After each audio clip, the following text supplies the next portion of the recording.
thank you so much for your kind introduction, and thank you for inviting me to talk about the Dutch experience of euthanasia and physician-assisted suicide from the perspective of the Dutch experience, and of course, finally, from the perspective of Christian ethics as well. And I will do so in 4 points, or no, 5 points even. So you're well served this morning. The Dutch experiences of euthanasia and assisted suicide, first place, because you know that can shed a kind of light, I think, on the English situation and what you have to foresee in the future. The second is the most important point: do we have the right to dispose of life and death? That is, of course, a morally and ethically basic question.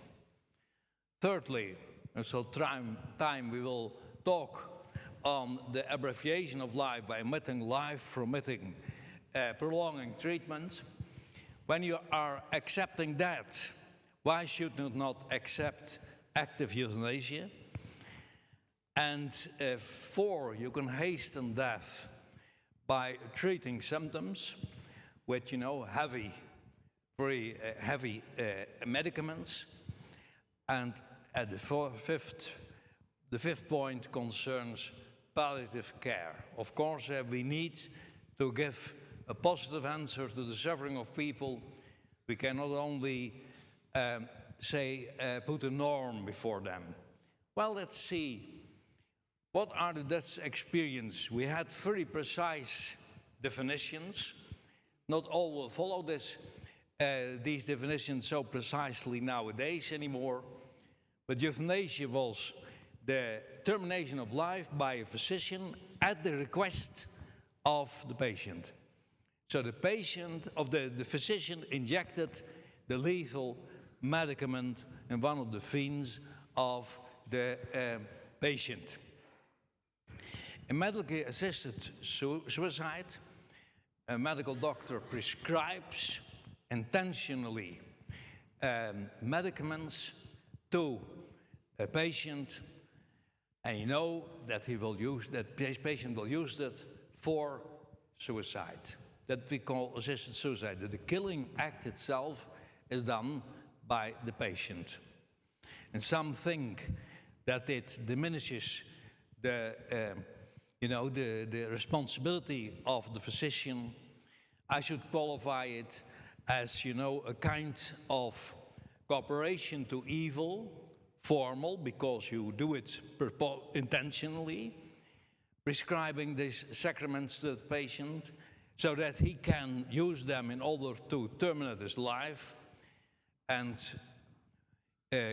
formal evil cooperation to an intrinsic evil makes you practically as responsible as a person who kills himself. And then we have a situation of termination of life without a request of the patient. The whole discussion started in 1969, already some time back in the Netherlands, with a little booklet, Medische Macht en Medische Ethiek, Medical Power and Medical Ethics, written by Professor of Psychiatry of the University of Leiden, Van den Berg. And he made a plea for termination of life without a request of disabled newborn. That was his item. And it was a reaction on, you know, the Softenon drama of Contercon drama. That was a sleeping drug taken by pregnant women in the 50s and the beginning of the 60s, and turned out to have children with disformed limbs as a consequence of the use of the sleeping drug. And he reacted to the drama, and he said, well, in this situation, a physician should have the possibility, the legal possibility, to terminate the life of such patients. That was the beginning of a fierce debate.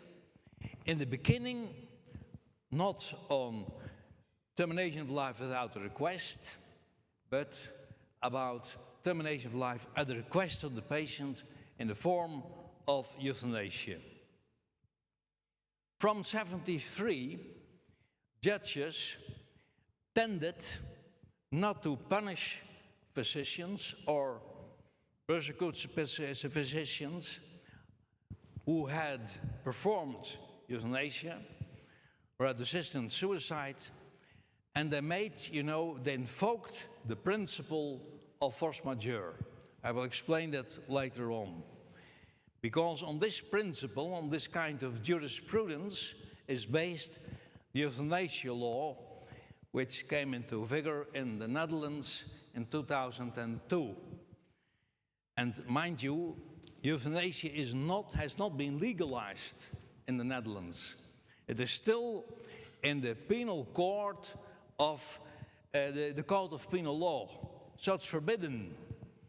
However, there is an exception, the medical exception, the exception for the physician who terminate the life of a patient at his request and who respected a series of, how do you call it, series of due care cautions. First, he should ascertain together with the patient whether the suffering was without prospect and unbearable. Suffering is considered without prospect when there are no medical possibilities whatsoever anymore to treat the underlying disease or to diminish suffering. That is more an objective medical criterion. That suffering is unbearable is something that's determined by the patient himself. It's more a subjective criterion. Second, they should ascertain that no reasonable alternative to alleviate suffering is available. And the third point, one independent physician should have seen the patient and should have arrived at the same conclusion as the physician of the patient, namely that the suffering is without prospect and unbearable. Well, and the physician then is required to report the case of euthanasia or assisted suicide to one of the 5 regional euthanasia review committees. And when they respected all the measures of due care, the physician will not be prosecuted. When somebody is not according to law, according to one of these committees, then his case is given to the public prosecutor, who will determine whether he open a court case or not. So it is, it is still punishable, but in some cases, specified cases, under special circumstances, the physician will not be punished. That is the essence. And the basic idea behind the euthanasia law in the Netherlands is the principle of force majeure. It is Article 40 of our Code of Penal Law. And this is a kind of force majeure in the form of a conflict between 2 obligations. First obligation of a physician is, of course, to maintain life, to prolong life, to save life, as far as possible. But on the other hand, he has this obligation to alleviate symptoms and other nasty symptoms. And sometimes they say, well, the suffering, could only be alleviated by terminating the life of the patient. There's no other possibility. And when you have such a conflict of obligations, and the physician thinks that the second obligation is more weighted than the first obligation, he is considered to have done something that is materially contrary to the law, but not formally against the law, because he acted with a good intention. Applying this principle, however, implementing this principle, however, implies that human life, human bodily life, is a negotiable value, has only an instrumental value. It can lose its instrumental value, so that the patient is, has the right to ask for the termination of life, and that the physician who meets the request of the patient will not be punished. There are some interesting historical developments.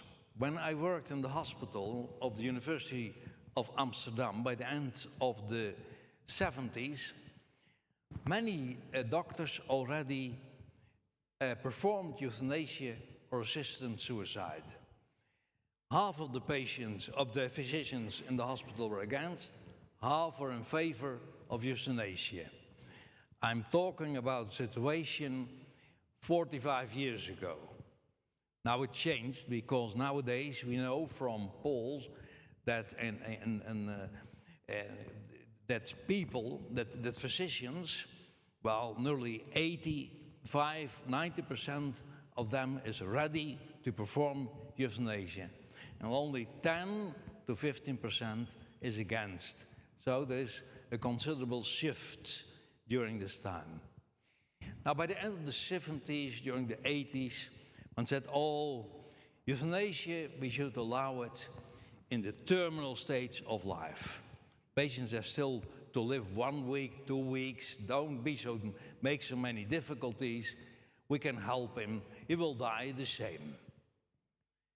But later in the 80s, there was a shift in the discussion. One said, well, can we not perform euthanasia before the terminal phase of life? During the 90s, one started to apply assisted suicide and euthanasia in cases of psychiatric diseases, depressions. So you see a shift, eh? The possibilities of applying euthanasia widened and widened ever more. In the beginning of 2000, one was considering the possibilities of termination without the request of the patients in the kind of the situation of severely handicapped children, newborns who could suffer considerably. There was no palliative care by the time for them. Now we have palliative care for them, but it was not developed. And in Groningen, a number of physicians, neonatologists of the University of Groningen, they made an agreement with the local public prosecutor, and he would not prosecute them if they again followed a series of measures of due caution. Well, the same was done in cases of severe dementia. Many physicians have difficulties in applying euthanasia in case of dementia. You know, these are people who have a written declaration at the moment in the time that they were able to do so. But when they are dement, well, the doctor is facing, is confronted with a patient who doesn't look unhappy and does not ask for euthanasia at that moment.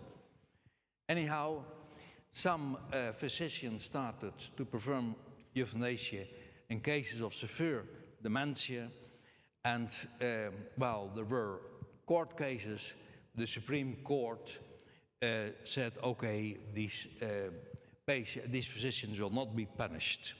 They did, what is according to law. They respected the written will of the patient, firmed in the time that he was still able to do so. One of our former governments under Minister President Rutte, well known now, he's now the boss of the NAVO, they made a proposal of law for what they called completed life. And that means that, a patient of somebody who is not suffering from a medical cause, from medical disease, but he feels lonely, he's old, he lost his dear people, and he comes to arrives at the conclusion that his life is completed. There's no sense anymore to continue it. So why not terminate it? And the idea was that in this case, assisted suicide, not euthanasia, but assisted suicide would not be punishable, would even be allowed according to law. However, there was no majority in Parliament, so the bill did not pass. And there was a gap for children between 1 and 12 years, because you can only apply the euthanasia law from 2002 in people from the age of 12. Between 12 and 16, the patient himself is consulted, but the parents decide. Between 16 and 18, the parents are consulted, but the young patient himself decides about that. And from 81, you are considered an adult, and the euthanasia law is directly applied to you. Now there's a gap for a pediatrist because, there was no ruling for children between 1 and 12 years. Well, now they have made rules that euthanasia is also applicable in the age between 1 and 12 years. It became into figure from the 1st of February of this year. So, the whole area is covered. At all ages, you can have termination of life. And now arrive at the point of the argument of the slippery slope. I think that the Dutch experience, just from an experimental point of view, shows that once you start with euthanasia and assisted suicide, you step on a slippery slope. You go down very rapidly. But it's also, essentially explainable. Because when you allow euthanasia with a certain kind of suffering, and now you are confronted with a case in which the suffering is slightly less, what to do? Okay, euthanasia is also acceptable in this case. And so you're going down, down, down, It is a slippery slope. They say once the door is ajar, it swings open by itself. So at the beginning of the euthanasia discussion, they say, don't make difficulties. Only a few cases a year. Well, it was growing and growing. And that's see it in this table. And we started investigating the practice of euthanasia in the Netherlands in 1990, and then 2,700 cases of euthanasia and assisted suicide were registered. But it was growing, growing, and growing. Last year, 2023, it was over 9,000, and it's 4.4% of all death cases. More than 1 in 20 patients die because of euthanasia. And we expect to reach the number of 10,000, more than 10,000 this year. People get used to it, and families, it has become a kind of easy subject, and many physicians are offering the possibility. So you see, when you step on the slippery slope, the possibilities of applying euthanasia and assisted suicide will widen. And I think there are no mechanisms to block the slippery slope mechanism. I arrive at the basic question of my talk. Do we have the right to dispose of life and death? Well, there's a practical objections. You know, people are often speaking about autonomy. The autonomous individual is the ideal of liberalism. The whole of society consists of autonomous individuals, but that's an abstraction. The autonomous individual does not exist. Autonomy means that you are free from authorities, free from social pressures, free from the influence of whatever persons, but nobody of us is free of such an influence. And it is not, you know, desirable that we should be free of such an influence.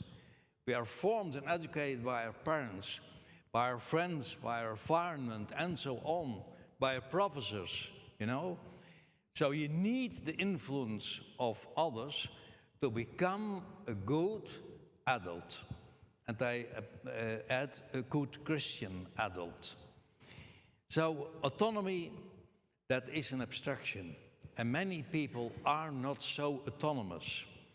When you are confronted with the message that you're suffering from a lethal disease, from cancer and so on, you know, you're emotionally overwhelmed. And we know that emotions, you know, they diminish our inner freedom. They diminish our autonomy. But people often forget that. Autonomy is an abstraction. Abstraction of liberal ideology. Now the fundamental question, do we have the right to dispose of life or death? And the related question, of course, is, does human life has a universal dignity that will always remain and will always be valid, and we have to respect always? Or does it have an individual dignity? Many people say, I'm individual, I'm autonomous, so I'm the only one who can judge about the dignity of my life. That's the problem of the hyper-individualism of our time, of our culture. You know, the answer to this basic question, do you have the right of disposal of life and death, depend, of course, on your anthropology, your view of man. What is the current dominant view of man in present society? I would say that is the identity theory of mind. Many people are adherents to this theory, this view of man, without knowing it. And what does it say? You know, the identity theory of mind is, oh, that is sabotage. We will turn it away. You know the mind-body discussion, of course, and the identity view of theory of mind identifies the mind, so the human consciousness, by which you have a possibility to think, to take autonomous decision, and to establish a real human relationships. That is, you know, the person. So one is inclined to limit the person to the mind, the consciousness. And the mind itself is identified in its turn with, you know, some brain structures, higher nuclei in the brain, or the brain, how do you call it? In English, the outer part of the brain, you know, and or with very complicated neurophysiological and biochemical processes in this structure. The last one, that is the most important explanation, scientific explanation between inverted commas of our consciousness, of our mind.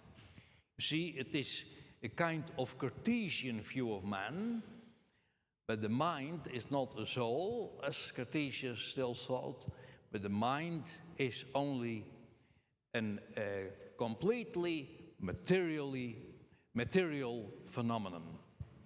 And during evolution, you know, these neurophysiological processes, biochemical processes, and our neuronal networks in the brain become more complicated and complicated.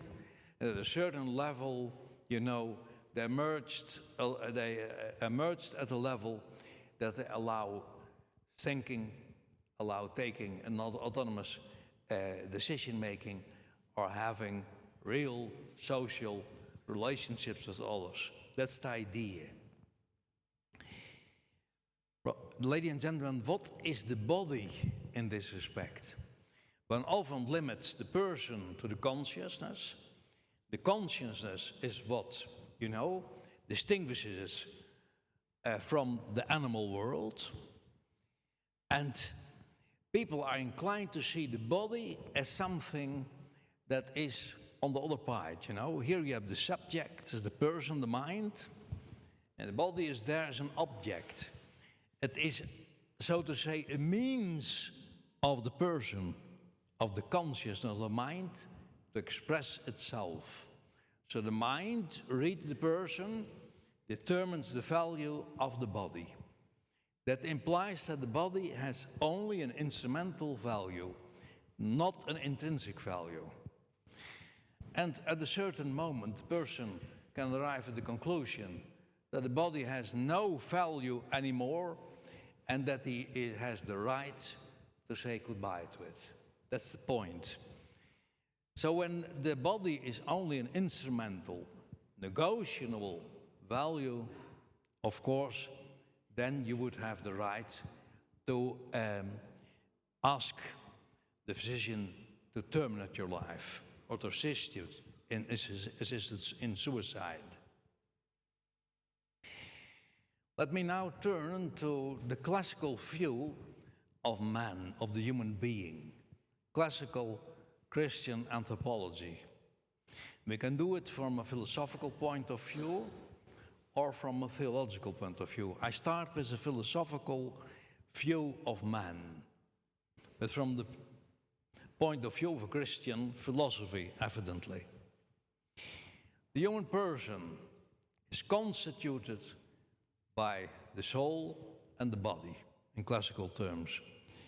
You know, you are not only a soul, as Descartes thought, you're not only your body, but your body and soul the same. As Gaudium et Spes, the Second Vatican Council said, in Gaudium et Spes number 14, man is corpore et anima unus.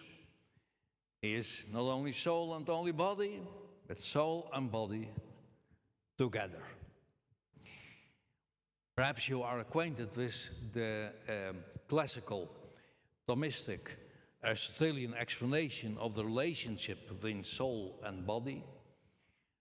Aristotle and Thomas refined this view. They said, you know, the human soul is, so to say, the substantial form of the human body, of the human person.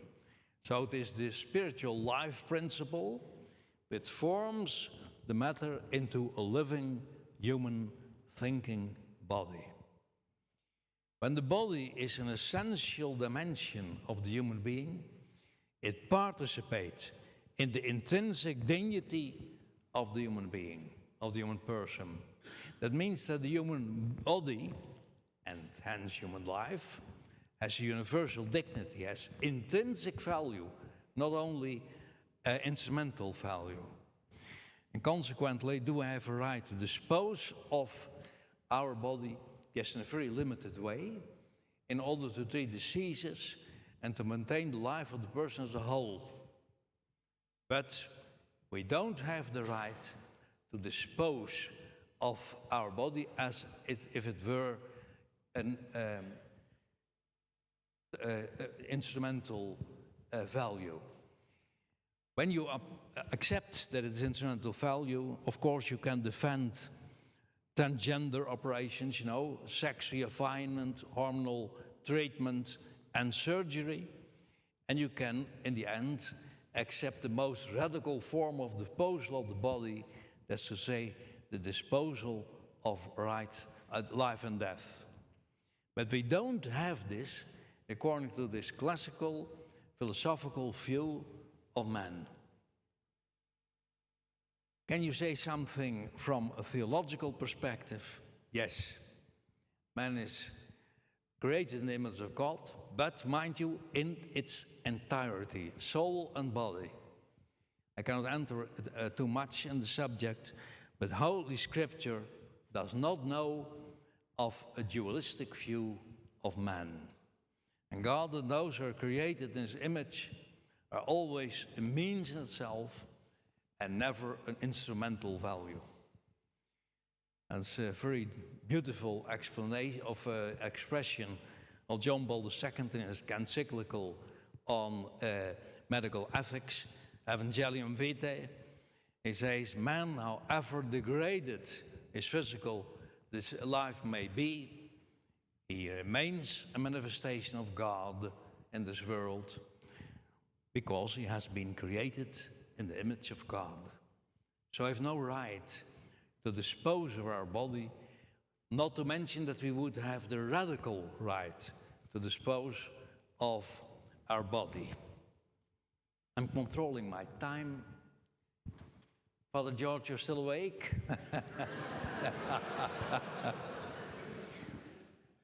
It's not, well, how? 15 minutes. Oh, Bishop Langris is very severe. No, thank you so much. Then the third point. You know, Christian Democrats in the 80s, they were against the legalization of abortion or introducing a euthanasia law in the Netherlands.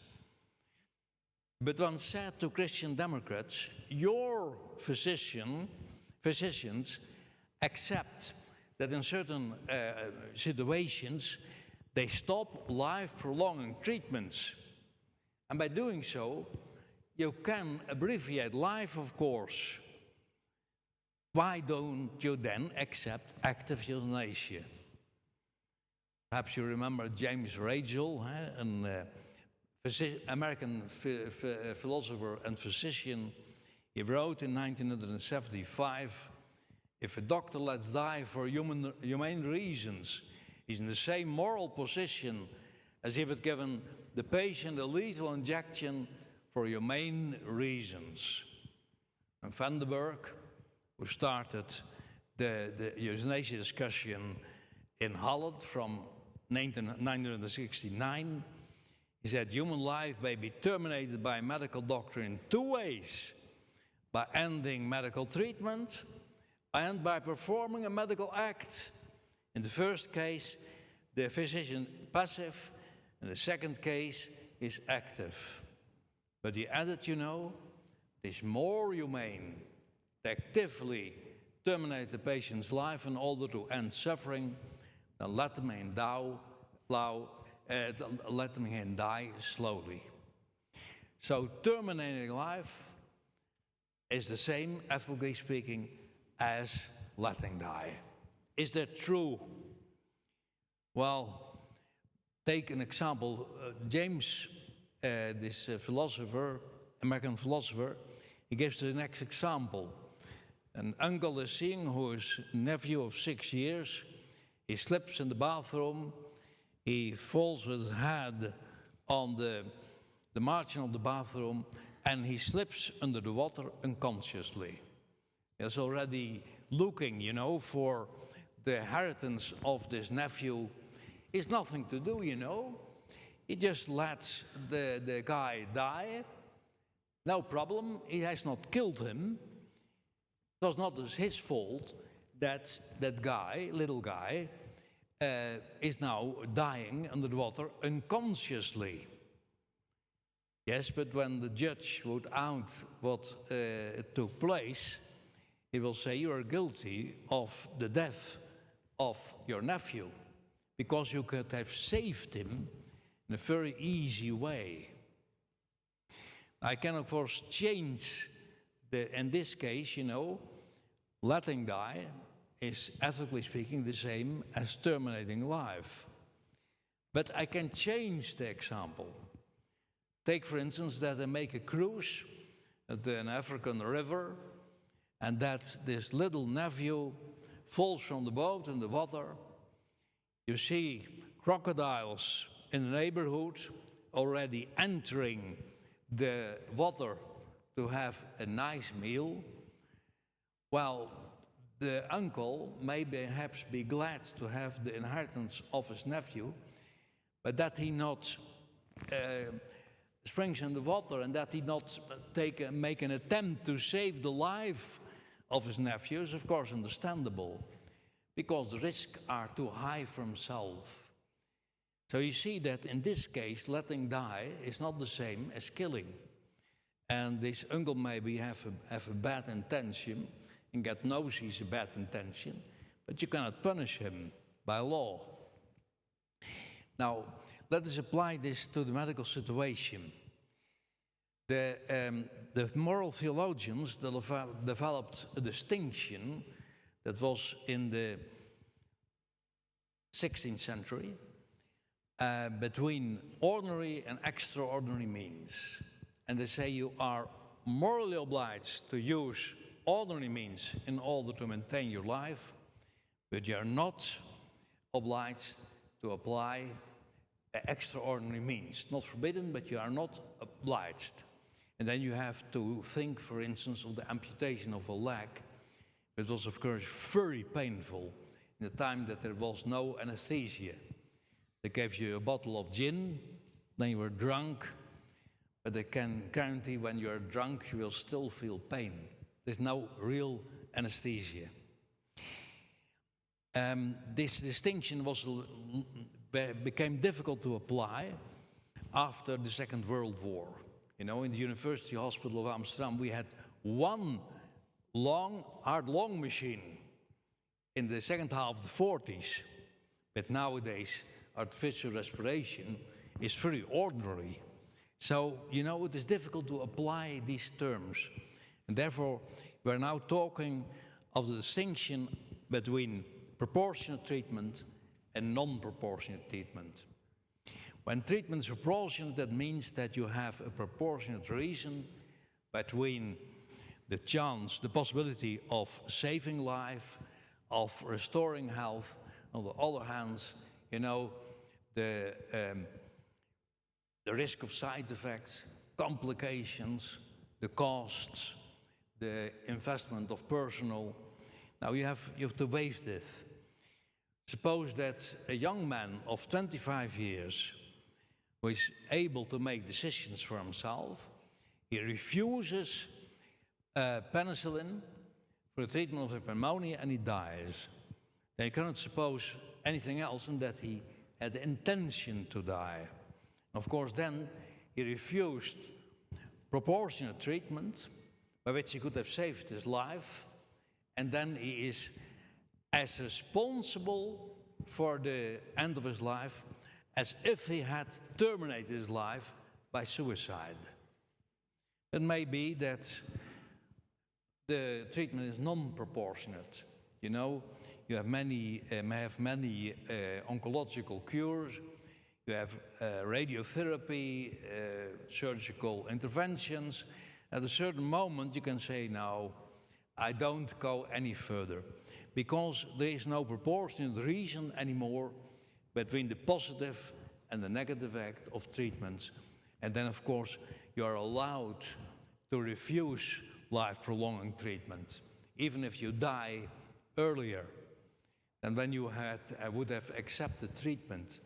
Why? Well, in this case, letting die is not terminating life. At a certain moment, you have to accept that life is an end and that you cannot prolong it forever. I think that disproportionate treatment should be avoided. That is something of the 40s and 50s. You know, the physician by then had every more new techniques, but they had no skill, no experience in how to apply them.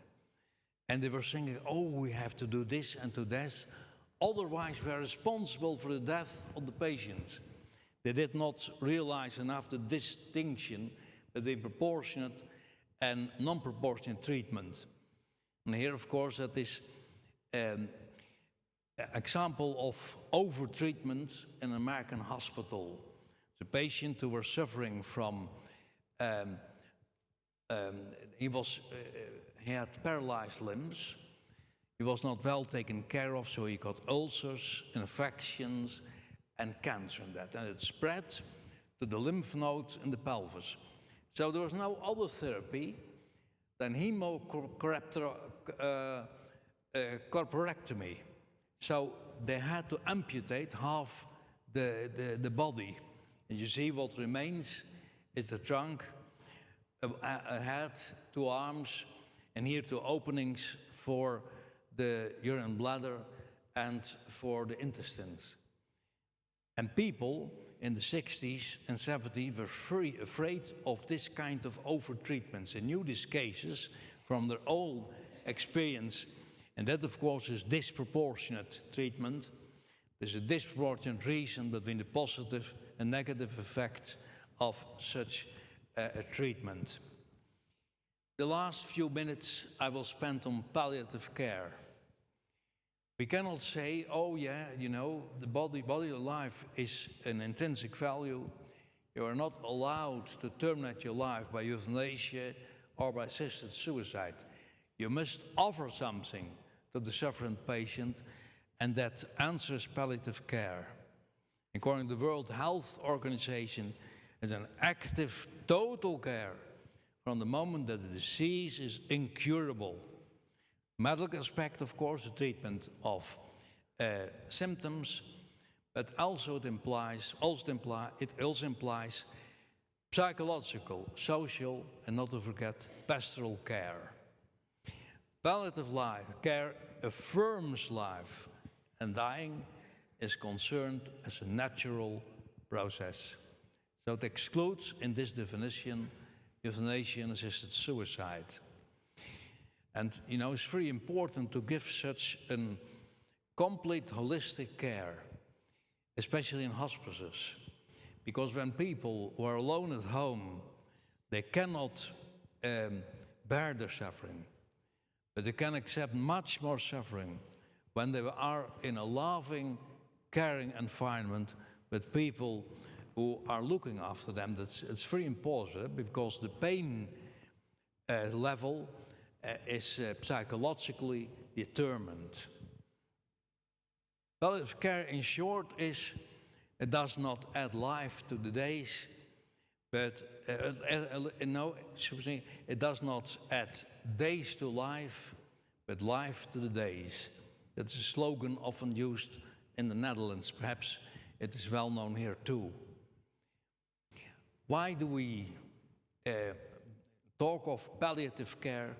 Well, the Latin word palliare means to cover, and pallium is a cloak. And it refers perhaps to the legend of Saint Martin, Bishop of Tours in France in the 4th century. And when he was still a soldier, he had to be baptized yet, he was already a disciple. And when he left the Amiens, he saw at the door of the city a very poor and nude beggar. And it was a very cold night, it was freezing. And he took his sword, he gave half of his mantle to this of his cloak to this nude beggar. You could say, yeah, it's easy to give away what belongs to the Roman Caesar, to the Roman, how do you call it, forces. No, but half of the equipment of the military, of the soldier belonged to himself. So he gave away what belonged to him. He gave some warmth at night to the beggar, but mind you, he also gave back to the nude beggar his sense of dignity, because he could cover his nude body. Everybody could view, and there were curious people not willing to help him, but they were looking at him, and now he could cover his nude body. So he regained, so to say, his human dignity. And that is very important, that in palliative care we help people to rediscover their universal human dignity. Well, Jesus Christ, you know, he's the wounded healer per excellence. He identifies himself with the suffering human being. He says in the famous 25th chapter of Matthew, "Amen, I say to you, whatever you did for one of these least brothers of mine, you did for me." Well, you know, one of the least brothers we have are people who are suffering from a terminal disease, so we should take care of that. And I end with a point, very briefly, but I think it is very important for the pastoral care of the deceased people. Please unite yourself in your suffering with the suffering of Christ, and you will be filled with His grace. Pope John Paul II wrote a famous letter, Salvifici Doloris, in 1984, and he said, "Oh, I do not explain to you the meaning of suffering." He didn't. He said, you know, when you are suffering, you have to see in that, try to discover in that a call from Christ to follow Him in His suffering. It's a difficult way, but that is, you know, Christian spirituality gives the only possible answer to suffering in this world. And I would incite all people suffering to unite themselves with the suffering Christ, because the source of grace by which you can bear terrible things in your life. Amen. The end of the homily.